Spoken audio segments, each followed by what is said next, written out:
Hi, everybody. It's JT Hume from the CC&JT Amateur Hour. Productions value go to die. That one's over. That's CC over there, and I'm JT. And the CC&JT Amateur Hour is a writers-based podcast where we help writers write. What we like to do is we like to talk about the craft of writing. We like to talk about the methodology of writing, in hopes that writers who see this podcast feel like they're not alone. Because we've done dozens of these podcasts where we've had writers come in, and we found out that while we are so different from all over the world, literally all over the world, we share so much in common. We've interviewed folks that have been in Costa Rica, Korea, England, and now we have Sam. So talk about a build up there. Sam, introduce yourself. Tell us where you are and tell us about your books and your stories. Okay, my name is Sam Robb. I am just some guy from Pittsburgh, Pennsylvania, who happens to write and do a bunch of other stuff. I had a book come out last year called Sigils, which is an urban fantasy set in Pittsburgh, and really enjoy doing that. I've got a book coming out next month from Celine Press that is one of their first books. They're a new publishing house. But that is called A Sense of Murder, and it is a dark fantasy mystery. And I tend to write somewhere at the extremes, right? I will write either something that has surfing zombies named Bruce from Australia, or has people eating your face. I can't seem to find a middle ground. So it's either dark or it's funny. No, that's totally awesome. And I should say that you are the second writer from the Keystone State that we just recently had. We had Oh, awesome. Dr. Dan Morgan, who was on our show, and he wrote a memoir. And I just do that quick aside because Dr. Dan was just a fantastic person to interview, and I'm picking up that same vibe from you. So that's pretty much awesome. So let's talk about this genre thing. Let's talk about this genre thing because as we were going through your website and everything like that, we noticed that you are a multifaceted person too. What is your favorite genre? Ride or die genre? That's got to be fantasy. I grew up reading science fiction and fantasy, and I love them both. And I do like writing science fiction here and there, but fantasy is just so much more freeing. You can kind of make up the rules as you go. You determine what works well with your story and in your universe.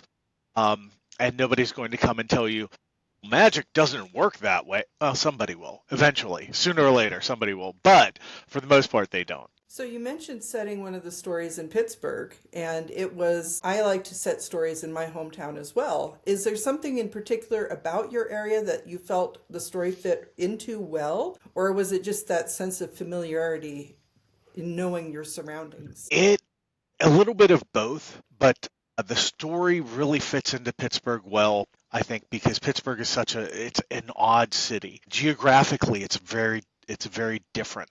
And Sigils is, in some senses, a portal fantasy. It's about a young man who's a graffiti artist, and he puts a tag up in the wrong place at the wrong time and attracts the attention of something. And the idea of Pittsburgh being a gateway, one, it's a gate, kind of has been a gateway to the West. But two, the fact that we've got three rivers, we've got so many bridges. My wife actually bought me a book on our city streets, our city stairs. We are one of the few cities in the world that has stairs, city maintained stairs that are considered streets. You walk halfway up these stairs and there will be a house. And the thing that I loved about this book was it talked about how the fact we've got these bridges, we've got these streets, we've got these tunnels. They're all affordances for allowing you to get from one place to another. And I'm like, yeah, of course, we've got portals. That makes sense. So that, and the fact that, I live here, I walk around the city, I get to see and experience all the various bits of it. I'm like, yeah, I can absolutely see a running battle with some creature in the middle of the night down this alleyway. It's just fantastic. Okay, so you've got a ready-made place to do the world building, but let's talk about something a little bit more complex. The word building, W-O-R-D.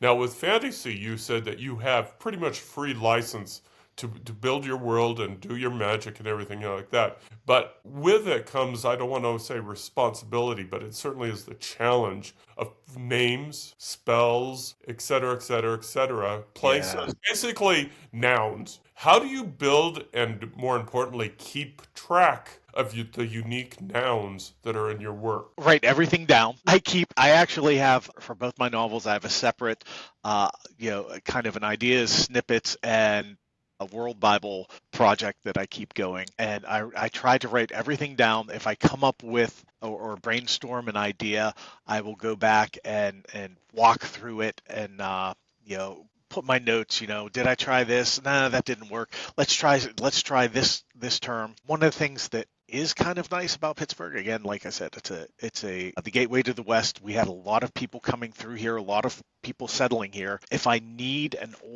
old-fashioned name or a family name, I can just go walking through a cemetery, pick the right section of town, find the right cemetery, and I'm like, there we go. That is a strange name. I have never heard that before. I'm going to go ahead and use that. That's the sort of thing that some fey creature wandering into Pittsburgh would say. Why, yes, I've Hume is a good name. That's been around for ages. I remember 200 years ago I used that. So there's some fantastic names that you can find there. I tend to, for Sigils in particular, I tend to lean on, because it involves the Fae and the idea that the Fae accompanied immigrants into the city centuries ago, that I tend to lean on German or Irish or Scottish names, and terminology, which makes for it's nice, but it is particularly hard trying to find sometimes when everybody knows, what this particular noun means or what this particular name means. Okay, I don't want to give the game away right there. I need to go searching and digging a little bit more deeply there. But yeah, that's kind of where I go for my go-to for my nouns. Yeah, I was running into a problem in my current transcript, and it's like that. What I'm going to name this very weird character, and I looked and I saw I had a CVS receipt on my desk. Like, oh, CV. Okay, I'll name them CV. So you get inspired from everywhere. Absolutely. So with all this detailed information that you're keeping so that you can keep track of this for your writing purposes, do you ever consider publishing that as well as a compilation or compendium to go along with your books? Because that's something I've kind of been trying to do with JT, who's been writing some sci-fi. And we have had readers come back and say, well, we'd like to know more about this character. We'd like to know more about this particular thing in About the book. this world? The world itself. So is that something you're doing for your own purposes, or could it someday become part of your published work? Right now, it is definitely for my own purposes. I would be just kind of like how you close one of those doors in your house when guests come over. It is a mess in there. You really don't want to go in there and poke around. There's some things that I'm pretty sure, feral still lurking in these files. Eventually, maybe. It would be nice to have a fan base that's big enough that I could say, okay, yeah, this is a special thing. That would be it. That would be something that might be fantastic to do at some point for a Kickstarter, I think. Or actually, what I do find myself going back there for now is I need a snippet, or I want to put something up on my Substack to kind of encourage people, give them a little taste of something without actually giving away anything in the story.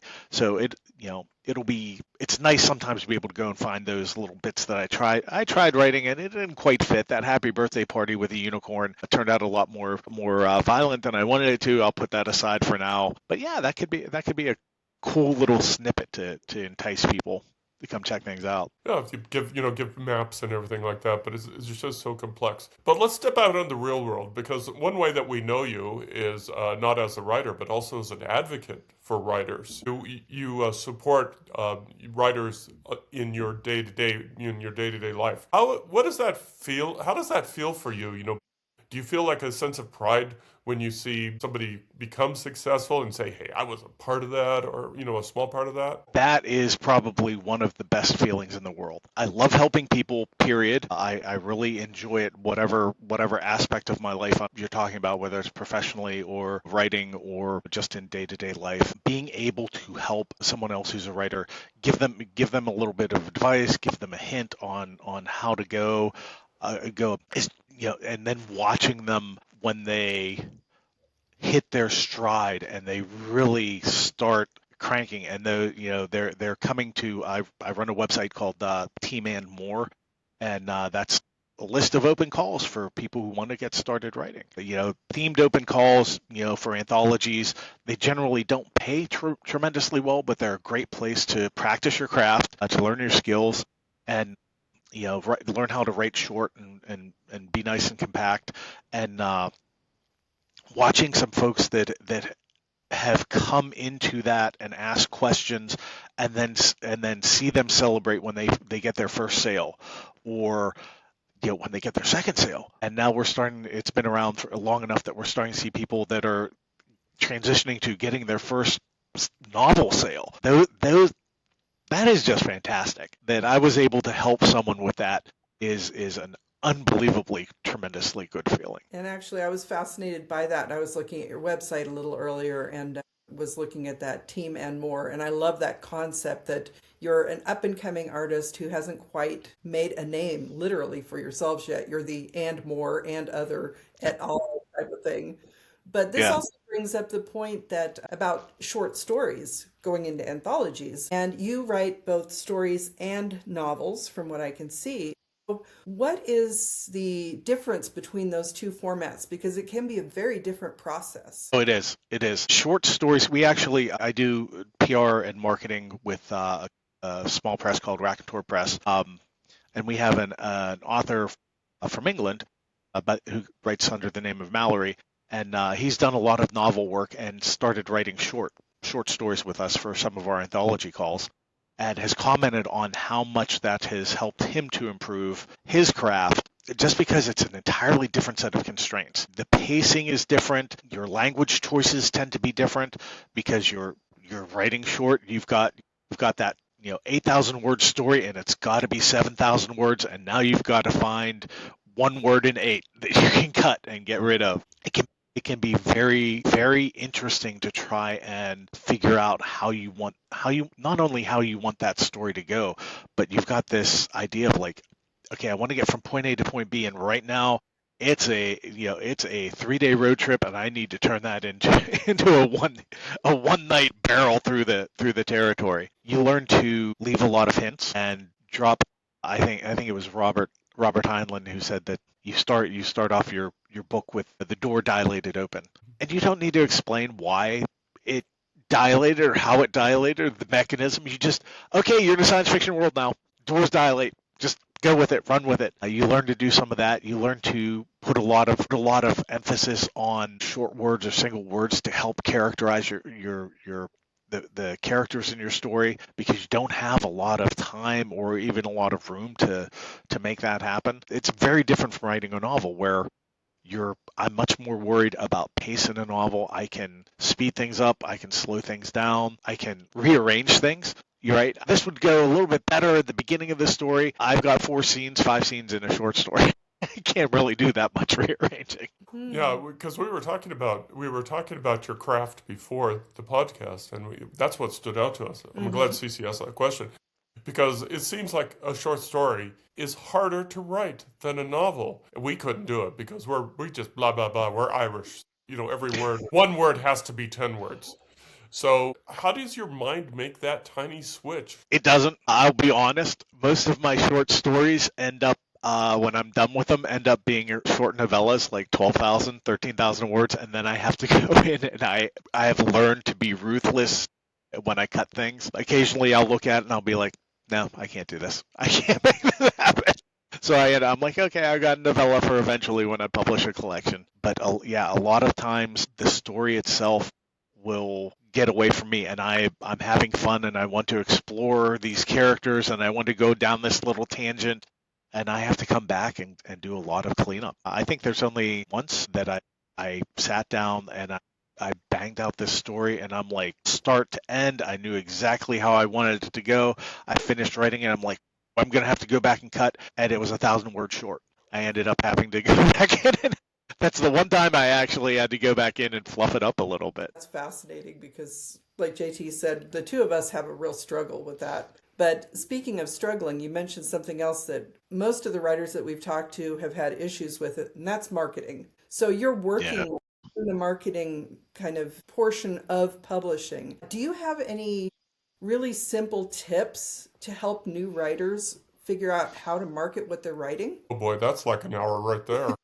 Yeah. that's Iceberg, that's yeah. actually you're not kidding, JT. I got asked to do a presentation at a conference called WCONA, the Writers Conference of Northern Appalachia, and great. We had a great time there. My wife did a presentation on editing. I did a presentation on marketing, and I felt like I was trying to stuff 24 hours worth of material into a 1 hour lesson. The one thing that I would say that I think more people need to understand, and more people need to be brave with, is just asking, being willing to go and ask. Hey, can I be on your podcast? Here's my book. Could you take a look? Can I get a review? Readers, would you please give me, please leave a review on Amazon or Goodreads or whatever. I think a lot of writers feel kind of embarrassed to be asking for that sort of support. Honestly, it isn't that most people don't want to. I think it's a lot of people, particularly when you're talking about your readers, just don't think. They don't understand how valuable a review is, putting out a couple of words as opposed to giving you a couple of stars on Amazon. The authors themselves don't understand. A lot of times we've gotten in touch with podcasters or interviewers and found out that they were like, so glad you got in touch with us. We just had two guys drop out and we were trying to scramble and find some new guests. Sometimes that sort of thing will happen. Sometimes it'll be not now, and a year from now, someone will remember you and be like, hey, yeah, sure, we'll have you on. Or I finally got around to reading this book and let me write a little bit about it. It's awesome. But if you don't ask someone for those sorts of things, you are never going to get them. So I guess that would be my one bit of marketing advice is don't be a jerk. Don't be a jerk about it, but be willing to go out and say, hey, can I have a little favor? Yes. Learn how to be a writer by doing this one simple trick. Okay, we're gonna go ahead and say this has been fantastic, man. We could talk about this stuff forever. But Yes. we're gonna segue into Act Two of the podcast, where we have sent you some questions that we did. We borrowed James Lipton's questions from inside the actor's studio, what we did is we formatted this for writers, and the idea is by having fun with these questions, it'll help readers or potential readers learn a little bit more about Sam. So, Sam, the first question is what was your I am a real honest to goodness writer moment? Very, very, very clear. After I published my first short story, which was called FedEx, and that was published in a anthology called Supernatural Streets. Later that year, or maybe a few months after, I went to a conference down in Tennessee, LibertyCon, that's a writers conference literary conference I've always wanted to go to. I finally had a chance to go there, and showed up, checked in. My wife and I are looking around, and I ran into a friend of mine who was another fellow who was in that anthology, and he shook my hand and looked down at my badge, and looked up at me and said, "Why don't you have your author's badge?" And I was like, "What are you talking about?" He's like, "You are an author. You are published. Go down to the con coordination area and tell them you're an author and get your author badge." And I went down and I'm like, yeah, I'm in this book. And they were like, fantastic, here you are, Sam. Have your author's badge. So that was literally my like, wait, what are you talking about? Me, an author? I guess I am. Okay, sure. I still have those moments. There are lots of times when Sigils was published, which is actually really my second book. I had a collection of flash fiction before that, but when Sigils was published and I got it and I was holding it in my hand and I'm like, this is real. I wrote this. There are words in here that I know. That was very strange. I think it's a continuing process of just being amazed that nobody has found out that I'm just some schlub. I think we all feel that way. The imposter syndrome is real. Absolutely. So, with all that in mind, feeling like an author and everything, do you have any writing role models who probably feel the same way about imposter syndrome? Are there authors that you look up to? There's authors that I look up to for how they write, and well, I shouldn't say how they write, the subject matter that they write, and then authors that I look up to for their sense of professionalism. For how they write, for style, Clifford Simak. I have always been a big Cymac fan, and I love the way he writes just kind of very down-to-earth characters in strange situations. If I can write half as well as he does, if I can write a tenth as well as he does, I would be thrilled. In terms of craft and kind of like just storytelling ability, he's going to absolutely hate me for this, but there's a gentleman in our writers group, J. Kenton Pierce, and Pierce is an unbelievably skilled writer, but he's also a very dedicated writer. He has been writing he's a science fiction series. He's got seven or eight books in it already, and the company that I work for we're working on publishing his third. We've published 3 books of his and a couple of novellas. He's up for a Prometheus Award this year as a new writer, his first novel. And the very first story that I had a chance to read from him, he's in my writers group. He actually lives just like one county over from me here in Pittsburgh. But the very first short story I got a chance to read from him almost brought me to tears. I mean, and not in a like, oh, this is so sad, but like an emotionally moving sort of combination of just like weird, like for a science fiction guy, right? Pride in humanity, and yes, we will go out there and we will take the stars someday, and I'm just like, man, this guy can write, and he can.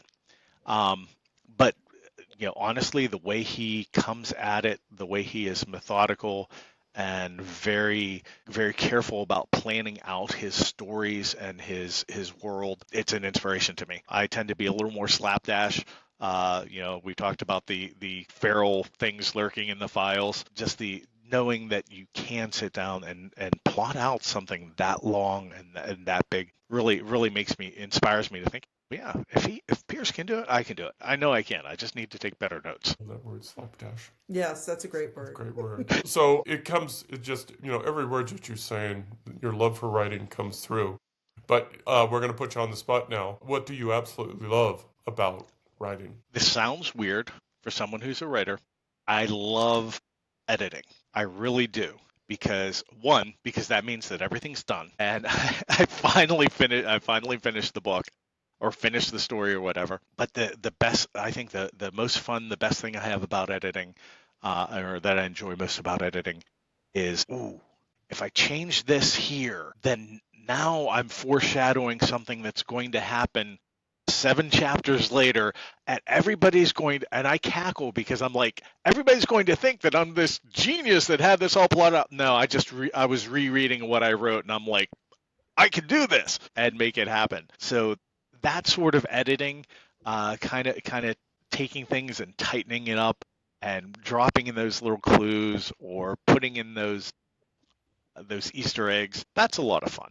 I really do enjoy that. The actual writing, I do enjoy that as well, but sometimes it can be a slog. Yeah, well, actually, I found something online that you could probably relate to. It's something, quote unquote, I write for me, I edit for you. Yes, 100%.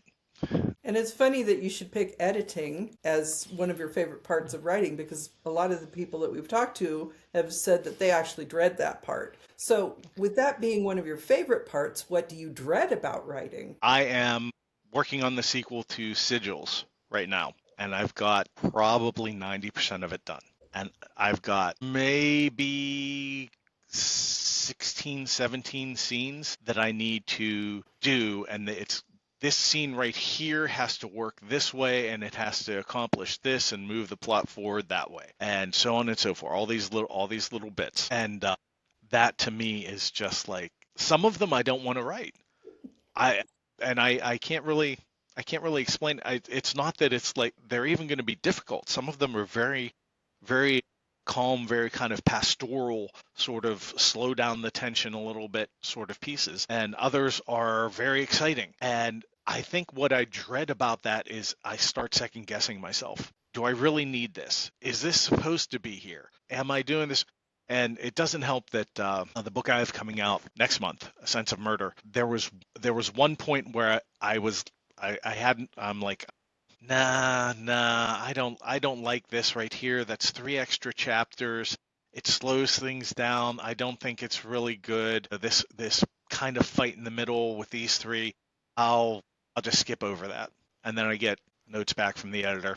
Hey, you know what? At this point, I think you need a fight with these three involved to kind of develop their character a little bit. And I'm like, so I've got experience with, yeah, I second guess myself. I don't always get it right. So, yeah, when we get to that point and you're like, do I need this? Did I do this right? Am I is this going the right way it should go?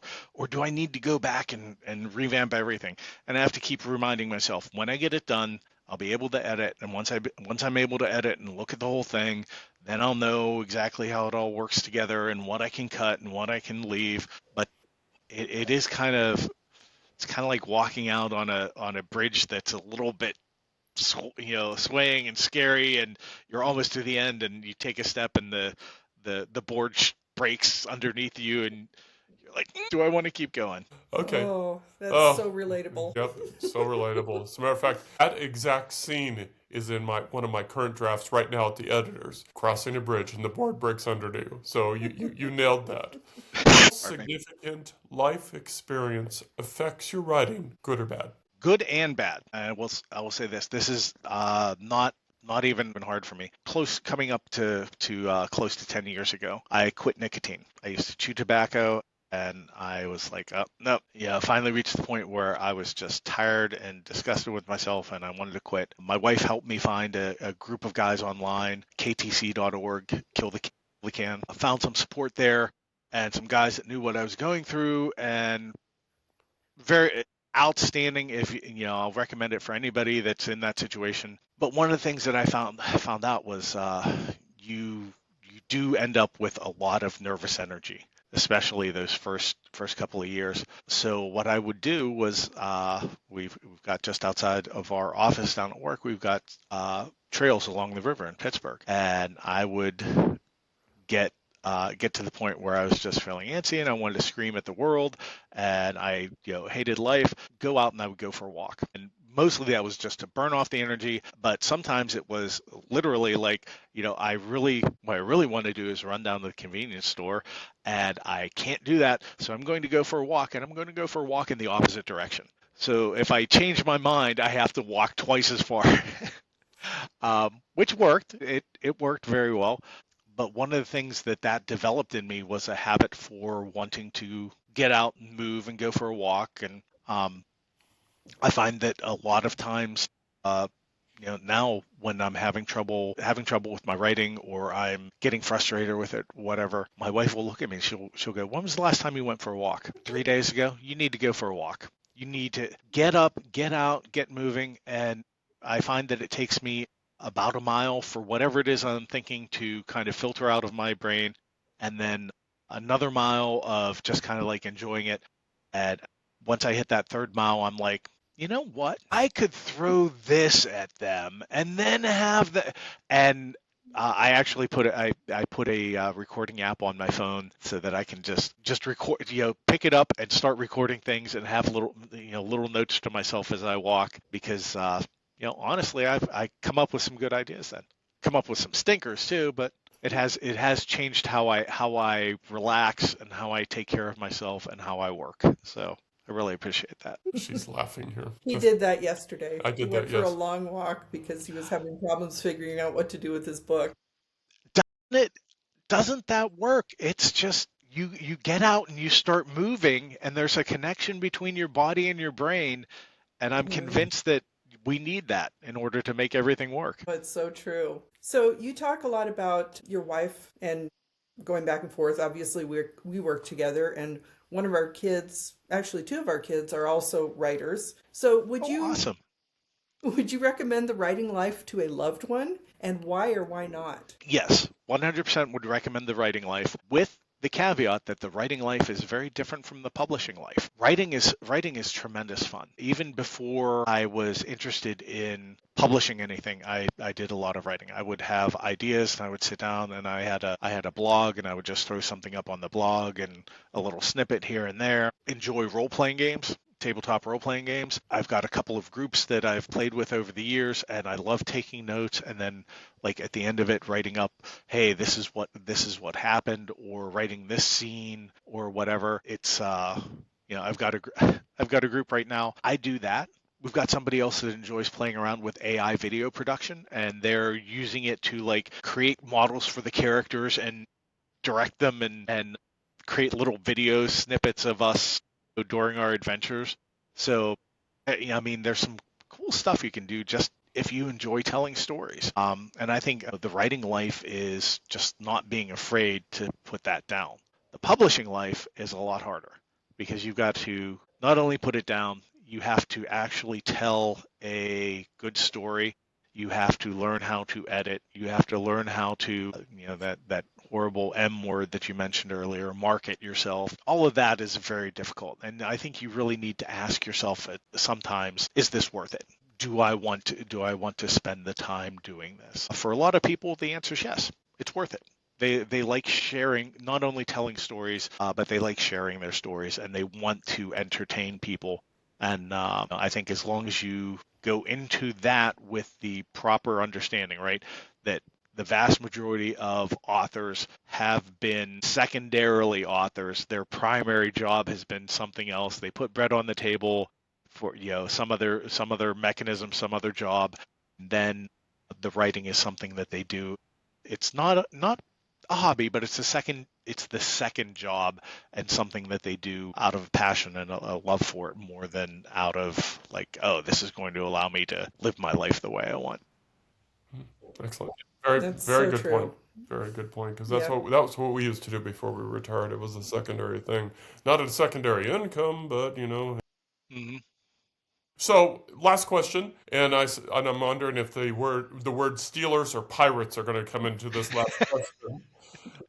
Is what is something unexpected past that we will not see in your bio? You won't see Steelers or Pirates in my bio. We actually, although you will see it frequently in social media because Pittsburgh, yay, a black and gold. We actually have the draft is happening here later this week, so everybody's kind of preparing themselves and getting ready for that. So I am looking forward to that spectacle. Not so much the draft, but everything that's going on around it. Oddly enough, you might see a little mention of this in my bio, where I think in a couple of places I've mentioned that I teach Sunday school for first and second grade boys. You won't see a lot of the mention of my faith, and that's kind of intentional, and probably not for the reason that you might think. I am absolutely not ashamed of my faith. I'm a Christian. I actually came very close to getting a secondary or a second degree in pastoral theology. I've taught Sunday school for adults and children and teenagers for years. Very active in my church, love it. But I feel if you mention that you are, if you go heavily on your faith in your bio, people start looking at that and think this guy's a Christian fiction author, and that means that it's going to be goody two shoes, and it's going to be the worst problems are going to be oh my goodness, how am I going to win my Amish boyfriend or something like that. And I don't want that, particularly with this last book. Sense of Murder is set in a secondary world, and the concept behind the setting is that throughout history there have been, for example, Roman legions that have simply gone missing. And the idea behind the book is that those legions did not go missing. They were plucked out of our world by God and set somewhere else to establish an empire because there is an ongoing battle between the forces of heaven and hell. So there are angels, there are demons in this world. There's magic, and, but there's also faith. Book that it is not a Christian fantasy book, but it is a fantasy book that was absolutely written by a Christian, by someone who is steeped in his faith. And I really hope that comes through, that there's no preaching, that there's no like, oh my goodness, you need to get your life right or whatever, because there doesn't need to be, because the characters within the story work. They understand that there is absolute good and evil. They are fighting that battle. When one character, the main character, first encounters a demon, he begins having nightmares. The advice that he gets from the senior magi that is working with him is, have you been praying? Have you spent your time in prayer? If you were exhausted, I would tell you to sleep. If you're hungry, I would tell you to eat. You're struggling with matters of faith. Have you tried tried praying. And I want my books, I want my stories to have that kind of aspect to it, that faith is just an underpinning, and it's a bedrock part of the worlds and the settings, so that I don't have to trumpet it in my biography. So I don't have to kind of be explicit, hey, look at me, I'm one of these special people, you can trust me. No, you can't trust me. I'm going to kill people off. There's going to be, I don't want to give anything away, but there's like lots of dead people in this book, right? It's called A Sense of Murder. So I want it to be a realistic. I want my books to have realistic depictions of faith more than anything else. So that's kind of why I leave it out of my bio, so that people don't think, oh yeah, he's one of those guys. No, excellent. We put so much of ourselves in our books. We put so much of ourselves in our books, and your faith obviously fuels you. So that should be a part of any universe that you create. And kudos to you for doing that. So we're wrapping up here, but before we let you go, Sam, tell us, where can we find you on the World Wide Web? Where can we find you on the information superhighway? You can find me at samrobbwrites.com, SAMROBB writes.com. And I've got links to all my various other social media there. I tend to be much more active on Substack. I'm there as samrobbwrites.substack.com, and on X as my tag there is samrobbwrites. So trying to be good with the marketing and having consistent brand across everything. If you find me one place, you should be able to find me anywhere else. Yeah, and actually I stole one of your memes this morning. Yeah. Awesome. Yeah, it was the one about. So I read your book. It's fantastic. Good. Did you leave a review? Okay. Well, we all know how that goes. Also, the people that says, "Boy, that book sounds interesting. I should buy that book," and they never. Yes, you should. Yeah. Please. Okay. We want to thank the fantastically articulate Sam Robb for joining us here on the CC&JT Amateur Hour. This has been just a wonderful, wonderful time, because we are so far apart geographically, but we are so very close, living to each other on the same island called writing. We hear the same common themes, the same common struggles, but the way that Sam puts it is just so fascinating, so very fascinating. So check us out on our website at www.carsonhume.com for these and dozens of other interesting, fascinating interviews with writers. It's really worth your time. You're going to learn something, and who knows, you might find a book or two that you want to buy and read. So thank you, Sam. Thank you, guys. I really appreciated it. Okay, we take care, everybody. Thank you. Bye-bye.